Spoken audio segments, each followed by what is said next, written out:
নমস্কার। আজ আমরা পড়ব বলের সংযোজন, ত্রিভুজ সূত্র ও সামন্ত্রিক সূত্র এবং তার ব্যাখ্যা। হচ্ছে বলের সংযোজন, অর্থাৎ সংযোজন মানে কি? যোগ।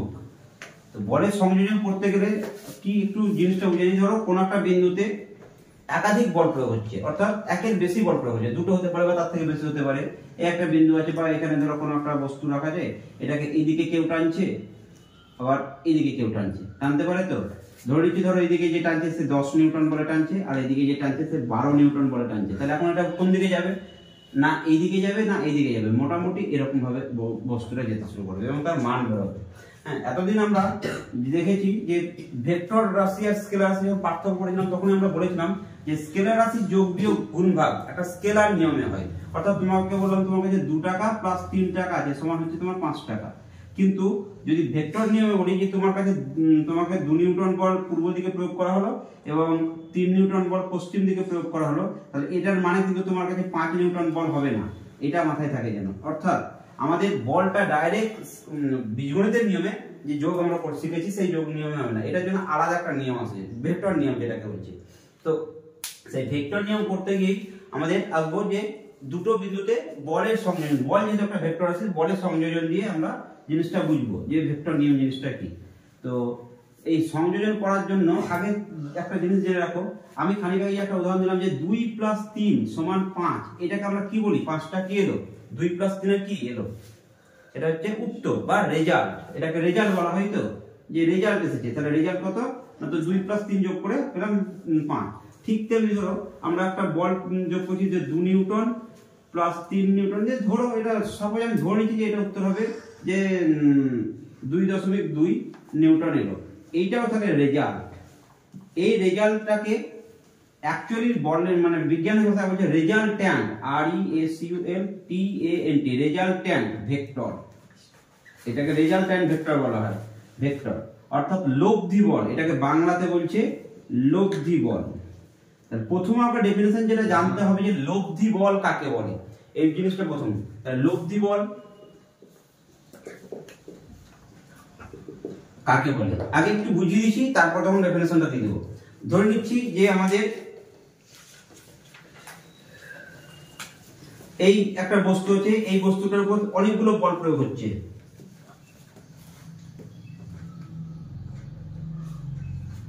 এতগুলো বল প্রয়োগ হয়েছে। এই বলগুলো প্রয়োগের পরে এটা ধরো F1, এটা F2, এটা F3, এটা F4, এতগুলো বল প্রয়োগের ফলে আমি ধরে নিচ্ছি এই দিকে বস্তুটা F বলে যেতে শুরু করেছে। তাহলে দেখো এই 1 2 3 4 এই চারটে বল প্রয়োগের ফলে বস্তুটার মধ্যে একটা বল পেলাম এইটা A। তাহলে F1, F2, F3 এবং F4 এই চারটে বলের যোগফল কত? না তো A। আর দিক কোনটা? এটা যেদিকে যাচ্ছে। তাহলে দেখো মান এবং দিক দুটোই পেলাম। এই যে বল পেলাম এটা হচ্ছে তার লব্ধি বল। তাহলে এটাকে কি বলছে?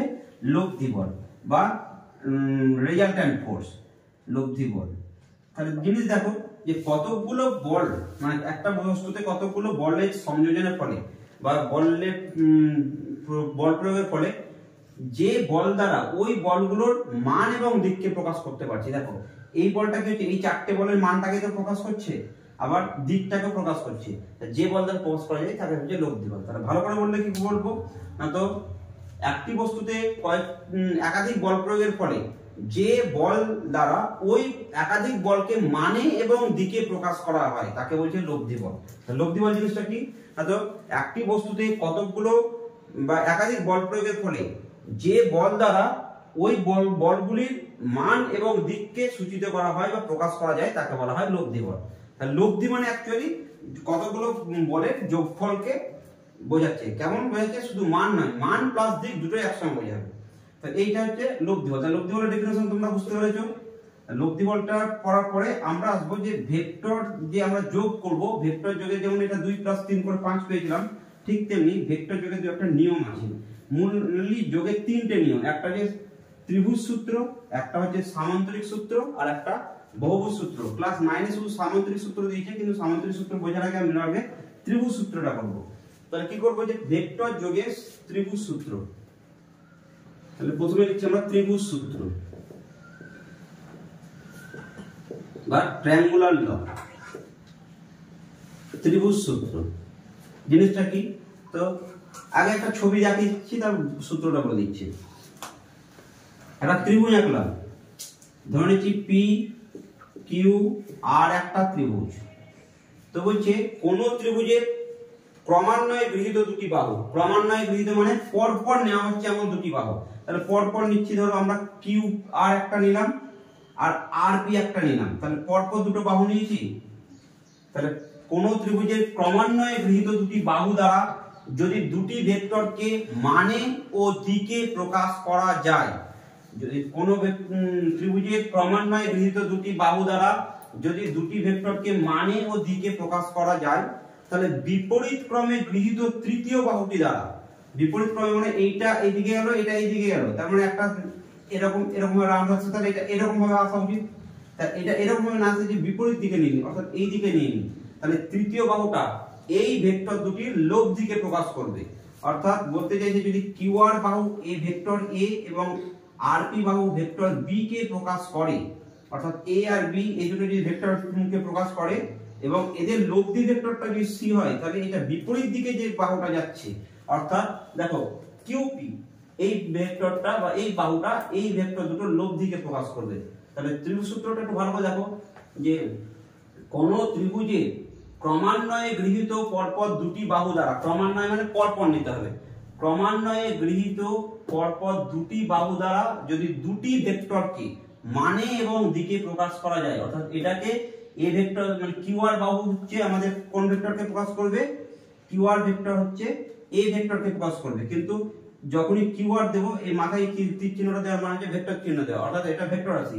এখান থেকে এই জিনিসটা বোঝা যায় বলটা কিউ থেকে আরেক দিকে কাজ করছে, আর কিউ আরটা হচ্ছে তার মান। ধরো কিউ আর এর মান হচ্ছে 10, তাহলে এই এটা যদি 10 সেন্টিমিটার হয় তাহলে এটার মান হবে 10 নিউটন, ঠিক আছে? তাহলে কিউ আর সমান এ মানে কিউ আর সমান 10, কিন্তু কিউ আর এর মাথায় যখন ভেক্টর দেবো তখন এটা ভেক্টর হবে, আর শুধু যদি কিউ আর বলি তখন কিন্তু আমাকে এ বলতে হবে। বোঝা গেছে তো? তাহলে কিউ আর একটা ভেক্টর, আর পি একটা ভেক্টর, তাহলে আর পি সমান কত ভেক্টর? এটা হচ্ছে ভেক্টর বি। এই দুটো ভেক্টর যদি আমরা প্রকাশ করতে পারি, তাহলে পরপর দুটি বাহু দিয়ে যদি দুটি ভেক্টরকে প্রকাশ মানে এবং দিকে প্রকাশ করে, তাহলে বিপরীত ক্রমে, তাহলে বিপরীত ক্রমে মানে কোনটা? কিউপি, এইটা দিয়ে এদের লব্ধি ভেক্টর সি কে প্রকাশ করা হবে। অর্থাৎ সূত্রটা আমাদের কি করে বলবো যে কোন ত্রিভুজের ক্রমান্বয়ে গৃহীত পরপর দুটি বাহু দ্বারা যদি দুটি ভেক্টরকে প্রকাশ করা যায়, তবে বিপরীত ক্রমে গৃহীত তৃতীয় বাহুটি দ্বারা এদের লব্ধিকে প্রকাশ করা হবে। তাহলে এটা আমরা জ্যামিতিক উপায়ে প্রমাণ কিভাবে করব? না তো দেখো সূত্রটা কি বলছে যে ভেক্টর কত কিউ আর প্লাস ভেক্টর আর পি, এইটা সমান হচ্ছে এদের লব্ধি ভেক্টর হচ্ছে কিউপি। বোঝা গেছে? এটাই বলতে চাইছে। বা আমরা কি বলবো, কিউ আর রাখলাম প্লাস আর পি, এটাকে এইদিকে নিয়ে চলে আসো, তাহলে কত হবে? মাইনাস কিউপি সমান কত? 0। আবার এখান থেকে জিনিসটা দেখো কিউ আর প্লাস আর পি, এটাকে মাইনাস হচ্ছে অভিমুখটাকে চেঞ্জ করে দাও, তার মানে আমি মাইনাসটাকে তাহলে কি করব? প্লাস করে দেবো। অভিমুখটা চেঞ্জ মানে কত? এটা কিউপি রাখা ছিল তো, তাহলে এটা পি কিউ করে দাও। তাহলে পি কিউ করলে মাইনাসটা কত হয়ে যাবে? প্লাস হয়ে যাবে পি কিউ সমান 0। এবার দেখো তোমাদের একটা চেনা জিনিসের মধ্যে চলে এসেছে। আমরা সরণ যখন পড়েছিলাম তখন কি বলেছিলাম, ভেক্টররাশিতে কোন একটা বিন্দু থেকে যাত্রা শুরু করে আবার যদি সেই বিন্দুতেই চলে আসে, তাহলে তার সরণ কি হবে? 0 আসবে তো। তাহলে যখন অতিক্রান্ত দূরত্ব কোনো 0 বলিনি, সরণ 0 বলেছিলাম। সরণটা 0 বলেছিলাম কারণ সরণটা ভেক্টর রাশি ছিল। ঠিক দেখো আমরা কোন বিন্দু থেকে যাত্রা শুরু করেছিলাম? কিউ থেকে। ত্রিভুজটাকে লক্ষ্য করো, কিউ থেকে আর দেখো কিউ আর, আর থেকে পি দেখো আর পি, পি থেকে কিউ মানে পি কিউ। তাহলে যে বিন্দু থেকে শুরু করেছিলাম সেই বিন্দুতে ফিরে চলে এলাম, তার টোটালটা কি দেখাচ্ছে? 0 দেখাচ্ছে, অর্থাৎ এটা হচ্ছে সূত্র। তাহলে আমরা কি লিখতে পারি যে vector A plus vector B minus vector C সমান কত? 0। এটাও লিখতে পারো, এটা হচ্ছে ত্রিভুজ সূত্রের প্রমাণ। অথবা এরকম লিখতে পারো vector A plus vector B সমান ভেক্টর সি। ঠিক আছে? হ্যালো, এরপরে আমরা আসবো সামান্তরিক সূত্র। তাহলে এটা হচ্ছে ত্রিভুজ সূত্র, এরপরে আমরা আসবো সামান্তরিক সূত্র। সামান্তরিক সূত্রটা বলে দিচ্ছি, যে তারপর আমরা একটা ম্যাথমেটিক্যাল প্রমাণ করে দেবো। সামান্তরিক সূত্র জিনিসটা কি?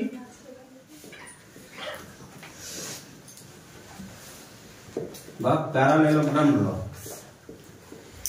ত্রিভুজ সূত্রকে বলা হয় ট্রায়াঙ্গুলার ল, আর সামুদ্রিক সূত্রকে বলা হয় প্যারালেলোগ্রাম ল। তো বলছে কোন একটা সামান্তরিক নিলাম। সামান্তরিক কাকে বলে? যার বিপরীত বাহুগুলো সমান্তরাল, সমান ও সমান্তরাল, তাকে বলছে সামান্তরিক। তার মানে আমাদের এটা একটা সামান্তরিক হতে পারে।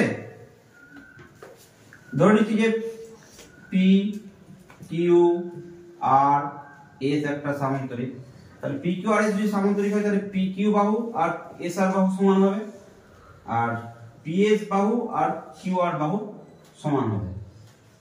তো বলতে চাইছে কোন সামান্তরিকের দুটি সন্নিহিত বাহু, সন্নিহিত বাহু মানে কি? যে বাহু দুটো লেগে থাকে, এগুলোকে অ্যাডজাসেন্ট বলা হয় বা কি বলা হয় না, তো সন্নিহিত বাহু, যে এই বাহু দুটো লেগে আছে। তো কোন সামান্তরিকের দুটি সন্নিহিত বাহু দ্বারা যদি দুটি ভেক্টরকে মানে ও দিকে প্রকাশ করা হয়, তাহলে দেখো এই বাহুটা ধরো ভেক্টর এ কে প্রকাশ করছে, এই বাহুটা ধরো ভেক্টর বি কে প্রকাশ করছে।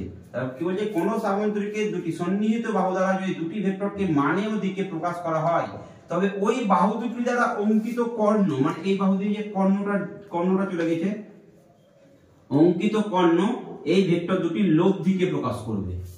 এটা হচ্ছে আমাদের সামান্তরিক সূত্র। তাহলে কি বলছে? কোন সামান্তরিকের দুটি সন্নিহিত বাহু দ্বারা যদি দুটি ভেক্টরকে মানে ও দিকে প্রকাশ করা হয়, তবে ওই বাহু দুটির দ্বারা অঙ্কিত কর্ণ বা ওই বাহু দুটি ছেদ বিন্দু দিয়ে অঙ্কিত কর্ণ ওই ভেক্টর দুটির লোভ দিকে প্রকাশ করবে। তোমরা যদি খুব ভালোভাবে লক্ষ্য করো এবং বুদ্ধি লাগাও, তাহলে দেখতে পাবা এটা অ্যাকচুয়ালি ত্রিভুজ সূত্রই আছে। তার কারণ তোমাদের একটু ভেঙে দিচ্ছি। দেখো এইটা এ ভেক্টর, আর সামান্তরিকের যেহেতু বিপরীত বাহুগুলো সমান এবং সমান্তরাল হয়, তার মানে এইটা যদি বি হয় তাহলে আমাদের তো এটাও বি হবে, হবে না? হবে না? তাহলে এবার দেখো এই শুধু এই জায়গাটা দেখো, লক্ষ্য করো যে একটা ত্রিভুজের পরপর দুটি বাহু দ্বারা দুটি বাহু ভেক্টরকে প্রকাশ করছে, তাহলে বিপরীত ক্রমে গৃহীত হবে তাদের কি হবে? লোভ দিকে প্রকাশ করবে। ওই সূত্রটা কিন্তু লেখা আছে ক্লিয়ারলি, ঠিক আছে? কিন্তু সূত্রটা ফর্মটা আলাদা বলবে। তাহলে সামান্তরিক সূত্র বা ত্রিভুজ সূত্র দুটো পড়তে বা ভাষাগুলোই আলাদা, কিন্তু মেন সিস্টেমটা একই। কি বলে যে এখানে দেখো ত্রিভুজ সূত্র, আর কেন এটা হচ্ছে তা তো আমরা ক্লাস 9 এর একটা প্রথম উপপাদ্য পড়েছি, কোন সামান্তরিকের কর্ণ ত্রিভুজটিকে দুটি সর্বসম ত্রিভুজে ভাগ করে। তাহলে এইটা যখন কর্ণ দুটো ত্রিভুজে ভাগ করো, তার মধ্যে এখানে একটা ত্রিভুজ সূত্র প্রয়োগ করে আসবে, আসবে না? আসবে না? ত্রিভুজ সূত্রতে কি ছিল না, তো ত্রিভুজ সূত্রতে ছিল একটি ত্রিভুজের ক্রমান্বয়ে গৃহীত দুটি বাহু দ্বারা যদি দুটি বাহু ভেক্টরকে মানে ও দিকে প্রকাশ করা যায়, তাহলে বিপরীত ক্রমে গৃহীত তৃতীয় বাহুটি ওই ভেক্টর দুটির লোভ দিকে প্রকাশ করবে। আর সামান্তরিক সূত্রতে কি আসছে না, তো কোন সামান্তরিকের দুটি সন্নিহিত বাহু দ্বারা যদি দুটি ভেক্টরকে মানে ও দিকে প্রকাশ করা যায়, তবে ওই ভেক্টর ওই বাহু দুটি দ্বারা অঙ্কিত কর্ণ ওই ভেক্টর দুটির লোভ দিকে প্রকাশ করবে। বোঝা গেছে? এই হচ্ছে আমাদের সামান্তরিক সূত্র। তাহলে এখানে লব্ধি কোনটা না, তো লব্ধি হচ্ছে পি আর। এই পি আর কার সঙ্গে সমান হবে না, তো P Q plus P S এটার সঙ্গে সমান হবে। এটা হচ্ছে আমাদের সামান্তরিক সূত্র। বা আমাদের মানটা বসার পরে কি হবে? মানটা যদি বসাই তাহলে হবে কি হচ্ছে যে পি আর সমান P Q plus P S. তাহলে এবার আমরা আরেকটা জিনিস কি বলতে পারি, পি আর এর বদলে লিখতে পারি ভেক্টর সি সমান হচ্ছে vector A plus vector B. এটাই হচ্ছে আমাদের সূত্র। তাহলে এটা যে নরমাল সূত্র, গাণিতিক রূপ এর আছে, গাণিতিক রূপের সাহায্যে আমরা প্রকাশ করতে পারবো, কিন্তু গাণিতিক রূপটা করতে পারলে দেরি হয়ে যাবে। তো গাণিতিক রূপ পরের দিন করবো। ওকে।